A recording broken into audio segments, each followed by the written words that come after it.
So in this ChatGPT tutorial video, I'm going to be showing you guys how to use the web browser here on ChatGPT.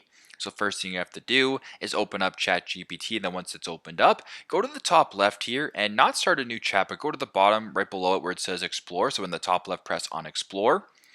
Then where it says My GPTs by ChatGPT, simply just scroll down this option right here until you come across the option that says web browser right here. I can browse the web to help you gather information or conduct research. So go ahead here and press web browser right here. Now for demonstration purposes, how about we go ahead and say, can you tell me how many home runs Aaron Judge has hit in his career? Just to get some more up-to-date information, I'll go ahead and press on enter right here.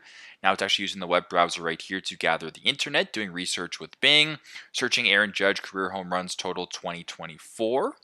So once that is done, it'll now give you a response right here. From a quick search, here's what I discovered. As of the latest available data, Aaron Judge has hit 257 home runs in his Major League Baseball career. So this is pretty helpful in case you guys want to conduct research through ChatGPT using up-to-date stats or up-to-date information, whatever the case may be. But pretty straightforward. That's how you guys can use the web browser here on ChatGPT. Thanks again for watching, and I hope this video helps.